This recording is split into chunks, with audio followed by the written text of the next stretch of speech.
네, 마켓 타이밍 모델을 통해서 시장에서 최적의 매매 타이밍을 잡아보고 있습니다. MBN골드의 신광선 매니저입니다. 어서 오십시오. 네, 안녕하세요. 신광선입니다. 네. 늘 느끼는 거지만 종목도 많고 뭐 언제든지 살 수 있습니다. 근데 우리에게 가장 어려운 건 언제 팔아야 할지, 수익을 극대화하는 시점 혹은 손절의 최적 타이밍입니다. 네.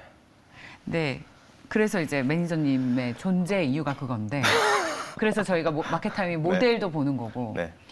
야, 어제 저희 그 마켓 타이밍 모델에 따르면 방향 강도 50에 패닉 강도가 100이었기 때문에 어제 우리 시장이 빠지면 계속 빠지는 거였고 오르면 또 상승으로 방향을 잡는 거였고 네.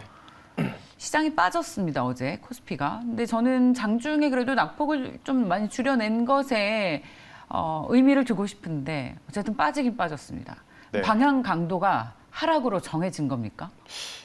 그렇게 볼 수가 있겠죠. 왜냐하면 전일 또 새벽 미국 시장 자체가 또 하락이 나오다 보니까 나스닥이 거의 2% 가까이 뭐 무너졌죠.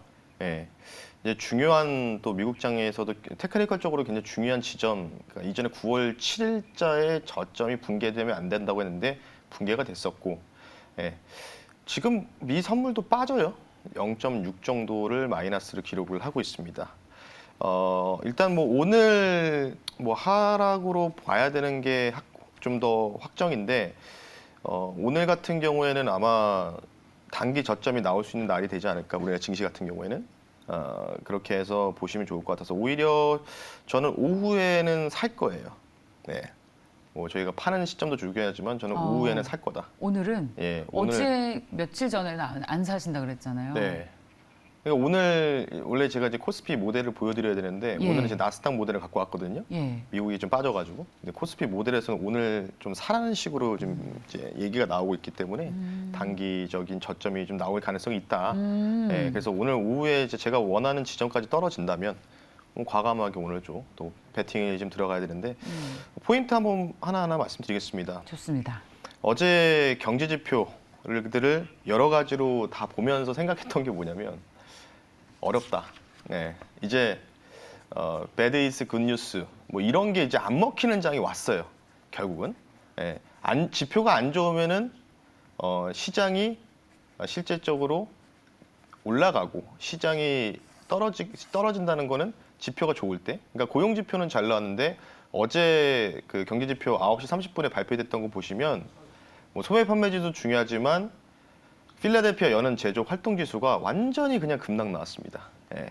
예상치가 2.3인데 마이너스 9.9가 왔어요. 9.9. 필라델피아 제조업. 필라델피아 하면 떠오르는 게 있죠. 반도체죠. 필라델피아 증권거래소에서 필라델피아 반도체 업종들을 대부분 많이 갖고 있는데 경기 후퇴 확정이라는 얘기입니다. 경기 후퇴 확정이다. 예, 왜냐하면 마이너스 9.9는요 이례적으로 볼 수 있는 지표고, 그러니까 반도체가 완전히 그냥 어제는 사실 필라델피아 반도체 지수가 좀 선방했는 나름 조금 안타깝지만 반도체 좀 당분간은 좀 어렵지 않을까, 이게 좀 돌아서지 않는 이상은 이렇게 생각하고 있고요. 제가 지금 오늘 준비한 자료는 최근에 이제 미국인들의 카드 부채 관련된 부분인데 지금 이제 화살표로 지금 표시가 되어 있습니다. 뭐냐면 이제 보라색으로 되어 있는 게 쉽게 얘기해서 미국인들이 지금 현재 카드 부채 회전율을 암시하는 이 지표인데 지금 현재 최고가까지 넘어간 상황입니다. 약 1.137조 달러, 137조 달러죠. 그러니까 우리나라 돈으로는 거의 1,600조 원에 가까운 규모의 카드 부채가 현재 이렇게 자료를 통해서 보이고 있는데, 제가 이 부분들을 말씀드린 게 뭐냐면 통상 미국은 휴가 시즌이 노동절이 끝나요. 노동절이 끝나고 다음 이제 11월 달에 이제 휴가가 좀 있긴 한데 이때 이제 카드 부채를 쉽게 얘기해서 갚아야 되는 겁니다. 근데 아니면 여기 리볼빙을 신청하든지. 근데 만약에 리볼빙을 신청을 하면은 뭐 우리나라도 신용등급에 조금 영향이 있지만 미국은 상당히 타격을 많이 가거든요. 그러니까 쉽게 얘기해서 돌려막기라고 좀 보시면 좋은데 이에 대한 지금 그 카드 부채에 대한 회전율이 1,600조 원이다. 엄청난 규모죠. 예. 그런 부분을 좀 봤을 때 이게 만약에 터지는 시점이 온다면, 이게 터진 시점이 뭐냐면 대부분 사람들이 미국인들도 마찬가지고 우리나라도 마찬가지겠지만 비투를 많이 하고 있다는 증거겠죠. 예. 그래서 지금 어느 정도 증시도 지금 반등이 나왔다가 다시 좀 밀리고 있는 부분들이 있기 때문에 만약에 미국인들의 이런 카드 부채를 어느 정도 막기 위해서 본인들이 스스로 막기 위해서 주식을 셀링하는 시기가 반드시 올해 안에 온다. 예, 그런 부분들을 좀 보시면 좋을 것 같고 그거를 아마 헤지 펀드들이 기다리고 있는 것 같아요. 예, 그런 부분들을. 아까 빚내고 샀다가 물려서 어쩔 수 없이 지금 기다리고 주식을 있으니까. 손절해서 파는 네. 그러니까 그 패닉 셀링이 나올 것이다. 그렇죠. 그러니까 그거를 아마 헤지 펀드들이 기다리고 있는 것 같습니다. 그러니까 쌀 때 살려고요. 예, 그래서 지금 어제도 제가 글로벌 투자들의 그 비율 주식 비중을 보면은 역대급으로 최고치를 지금 현금 비중을 갖고 있다고 했잖아요. 아. 그게 이제 그걸 기다리는 것 같아요. 근데 결국은 이게 이제 원래는 9월 5일 이후에는 뭔가 이제 시작이 됐었어야 되는데 원래 계절적 순환 주기상으로. 근데 지금 약간 딜레이 되는 게 바로 8월 달에 통과를 시켰지 않습니까? 인플레 고통 감축법. 네. 요거로 다시 한번 인플레를 고통을 감축하겠다고 했는데 또 돈을 풀었다. IRA 예, 법안. 예, 아이러니 하잖아요. 그래서 미국 경제학자들 막았잖아요. 그거 좀 아닌 것 같다. 그런 부분 때문에 아마 좀 이런 부분들이 결국은 올해 안에는 터질 수밖에 없다. 다음 한번 보겠습니다. 네. 계속 말씀드리지만 개인 투자자들은 주식 비중 지금 100%고요. No outflow. 엑시트를 안 해요. 계속 보유하고 있는 겁니다. 그러니까 지금 뭔가 생활비라든지 이런 걸 써야 되고 지금 물가가 엄청나게 올라갔잖아요. 특히 서비스 물가나 제한 물가가 어제 많이 올라갔다고 제가 집에 보여드렸는데 그거를 쉽게 얘기해서 주식은 아직 내가 샀던 가격이 아직 본전에 아직 안 왔기 때문에 예, 본전에 안 왔기 때문에 버티고 있는데 이 버티고 있는 거를 계속 뭐 하고 있냐면 카드 부채를 통해서 카드 부채를 계속 일으키면서 버티고 있다는 거죠. 근데 이게 얼마나 갈 수 있을지. 그래서 제가 올해 안으로 분명히 뭔가 셀링이 나올 수밖에 없다라고 좀 말씀드리고 싶고 미국은 카드 부채가 이렇게 1,600조 원으로 엄청난 규모로 지금 나와 있는데 지금 기준금리 다음 볼게요. 기준금리가 이제 요거는 이제 지금 한 22%로 올라갔을 겁니다. 그러니까 9월 달은 제가 분명히 말씀드리지만 노무라라든지 뭐 보수적으로 보는 IB 은행들은 100bp를 잠재적으로 보고 있다. 100bp 올려야 된다고 했는데 파월이 지난번에 그 잭슨 홀 때도 언급했지만은 100bp 이상 올린다고 한 적이 없어요. 무조건 75bp로 갈 것이다라는 식으로 좀 얘기했기 때문에 9월 달은 그냥 75bp고 중요한 건 이제 10월 달에 블랙아웃 들어가고 11월 달에 페드에서 75bp를 할까 봐 또 한 번 자이언트 스텝을 밟을까. 왜냐 한 달을 쉬잖아요.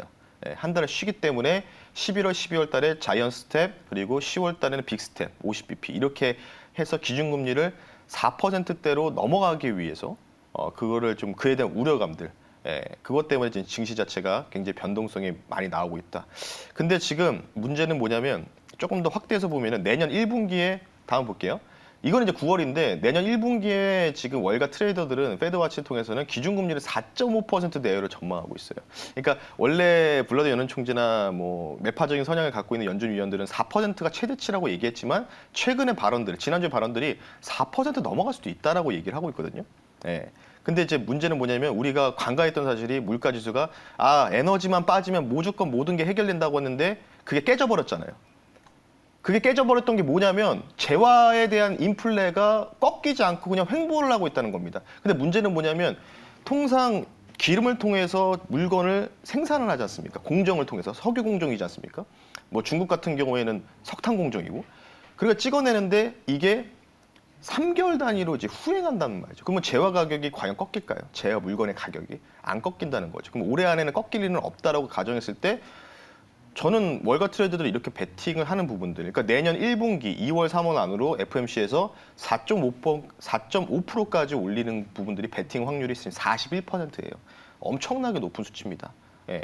그러니까 뭐 어쩔 수 없는 부분이라 보시면 되는데, 그러면 증시 자체가 그러면 쫙쫙쫙 밀려야 되는 거 아니냐. 근데 왜 이렇게 자꾸 내렸다가 확 올랐다가 또 내렸다가 확 올랐다가 반복하는 이유가 뭐냐면 제가 지난번에도 대공황 차트를 보여드리면서 대공황까지 같은 뭐 하락은 나오지 않겠지만 뭐라고 말씀드렸죠.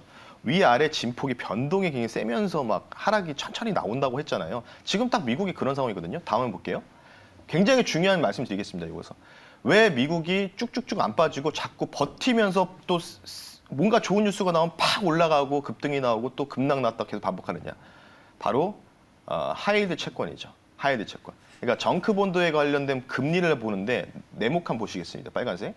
요때가 08년도가 쉽게 얘기해서 이 서브프라임 모기 사태 때 그러니까 쉽게 해서 하이힐드 체코의 인덱스 지표가 올라가면 곡선이 올라가면 경제 위기, 뭔가 리세션이 이런 게 올 수 있다. 그 뭐 시스템이 붕괴될 수 있다. 그것 때문에 이 정크본드 관련된 하이힐드 채권의 스프레드의 금리 자체가 굉장히 가파르게 올라가거든요. 서브프라임 모기 사태가 가운데고요. 그리고 우측에 네모칸 하나 보이시는 게 바로 이 코로나 팬데믹 사태 때. 예. 그때는 모든 국제 교류가 마비되는 시점이 왔기 때문에 물건을 팔고 싶어도 못 파는 시점이 오지 않았습니까? 네, 그런 부분들. 근데 지금 보시면 우측에 좀 잘 안 보실 텐데 지금 최근에 하이힐드 금리, 이 스프레드 금리 자체가 꺾였다. 꺾였어요. 꺾이고 있다. 꺾이고 있다는 뭐냐면 연준에서 기준금리에 대한 긴축이라는 QT를 진행하지만 뭔가 기업들한테 단발적으로 빌릴 수 있는 여갈피에 관련된 금리겠죠. 그러니까 하루 이틀을 내가 담보를 잡고 돈을 빌릴 수 있는 금리를 낮췄다는 거예요. 그러면 기업들 입장에서는 어때요? 시장 자체가 어렵고 경제 상황이 어렵더라도 내가 당장 돈이 필요하고 직원도 월급을 주려고 하면은 바로바로 돈을 빌릴 수 있는 저금리 혜택을 받고 있다는 겁니다. 기준금리 올라가면. 그러니까 쉽게 뭐냐면 제가 제목을 보였어요. 하지만 쉽게 돈을 빌릴 수 있는 상황이다. 그냥 결국 연준의 의도는 연준은 뭔가 물가를 잡으려면 대출 시장을 완전히 그냥 죽여놔야 되거든요. 그래야지만 이게 유동성이 어느 정도 회수가 되면서 어느 정도 연착륙을 할 수 있다. 그래서 지금 시장 자체가 그래서 제가 항상 말씀드린 게 CTA라든지 여갈피 금리에 따라서 시장이 갑작스럽게 또 들어 올릴 수도 있고 또 급락 나도 들어 올릴 수 있다. 계속 이런 부분을 말씀드리는 거거든요. 그러니까 그래서 제가 대공원 차트처럼 막 쭉쭉쭉 빠지는 않겠지만 그런 식으로 변동폭이 많이 나올 수밖에 없다. 그래서 롱과 숏을 다 죽여놓는 거죠. 롱 잡았던 사람들은 올라갈 줄 알았는데 확 빠지니까. 예. 그리고 또 숏 잡아가지고 시장 하락 베팅했다가 또 확 올라가니까 양방에서 그냥 손실이 나는 거죠. 예, 그런 부분들. 그래서 제가 애매하면은 뭐라고 하냐면 쉬던지 아니면 롱숏을 합성 전략을 해가지고 양배팅 하시는 게 가장 좋다. 이렇게 좀 말씀드린 거거든요. 그러니까 시장에 대한 긴축의 우려는 있지만 뭔가 기업의 활동에 대한 부분에 대한 금리는 오히려 꺾이고 있기 때문에 그래서 유동성이 뭔가 회수되는 것 같지만 쉽게 또 돈이 또 들어올 수 있는 환경도 주어지고 있는 게 바로 이 데이터다라고 좀 말씀드리고 싶기 때문에 보시면 좋을 것 같고 마지막으로 이 화면 보여드릴게요. 이거 모델 보여드리겠습니다. 자, 화면 보시면 그냥 바로 갑니까? 아니 이거 먼저 보여드리고 말씀드리겠습니다.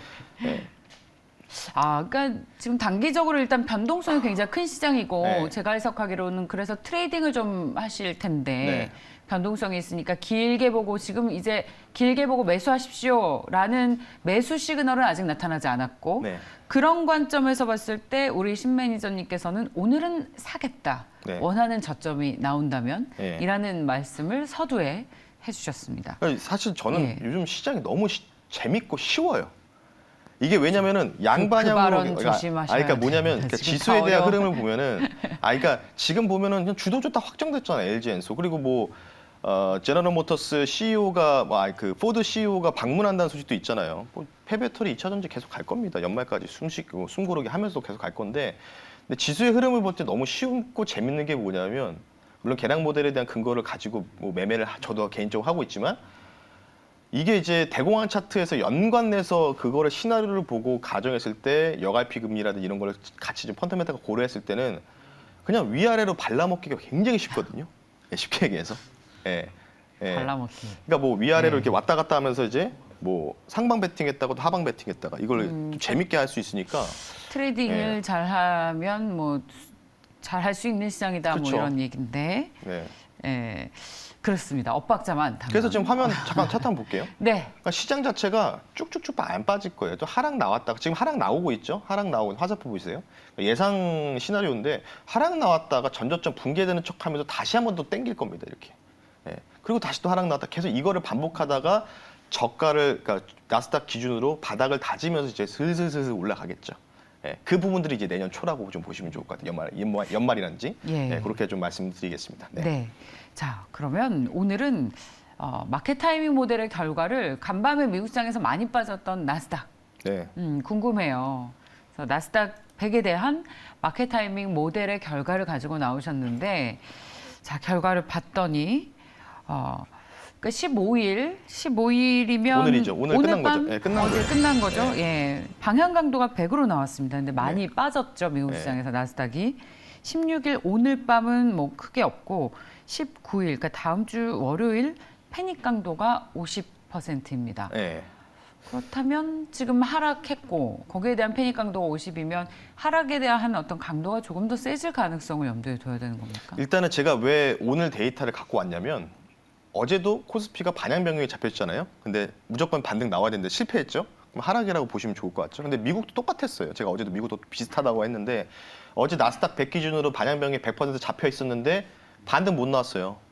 예, 반등이 제대로 못 나왔잖아요. 결국은 9월 6일 날 9월 7일에 저점을 깼잖아요. 그럼 이제 9월 19일, 16일 오늘 19일 날 오늘 이제 미국 선물없이 동시 만기인 날인데 반향 변경이 없어요. 그러면 일단 차주 월요일까지는 빠진다고 보시면 되겠죠.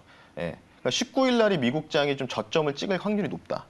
패닉 강도가 있기 때문에 세니까 이때 뭔가 이제 끝날 가능성이 있기 때문에 참고를 하시면 좋다라고 좀 말씀드리고 싶어서 그래서 저는 오히려 오늘 제가 원하는 지점까지 빠지면 공격적으로 주식들을 매수할 계획입니다. 예. 자, 그렇게 좀 보시면 그렇다면 좋을 것 같습니다. 원하는 저점은 몇 포인트입니까? 2,370 정도. 그렇게 구체적으로 네. 만약에 그럼 2,370선 터치를 안 하면 여전히 비싸다고 생각하고 매수 안 하시고 안 사죠. 네. 안 사고 거기 와야지 사는 거죠. 2,370에 도달하거나 깨진다면 주식을 산다. 그렇죠. 네. 산다면 어떤 주식을 삽니까? 저는 오히려 이걸 사고 싶어요. 그러니까 재건 쪽. 예, 우크라이나 재건. 예, 우크라이나 재건 지금 조금 말이 안 된다고 생각하실 수 있는데 테마 수급 쪽이 그쪽으로 돌았고 그리고 DDR5, 뭐 아비코전자라든지 또는 이제 TLB라든지 이런 쪽을 조금 매수할 계획을 갖고 있다. 아비코전자는 DDR5 예. 관련해서요. 그쵸. 철저하게 이벤트 드리븐 관련 맞습니다. 주식이네요. 네. 뭐 변동성이 높으니까 네. 트레이딩 한다는 관점으로 오늘 2,370의 저점이 온다면 주식을 사겠다라는 의견 제시를 해주셨습니다. 자, 무료 공개 방송 계획 전해주시죠. 네, 오늘 진행하겠습니다. 장 끝나고 진행하니까요. 너튜브에다 MBN고 신광선 검색하시면 장 끝나고 못다한 이야기 말씀 한번 드려보겠습니다. 자, MBN골드 신광선 매니저님 이번 주 한 주간도 고생 정말 네. 많이 하셨어요. 네, 고맙습니다. 잘 네, 들었습니다. 감사합니다.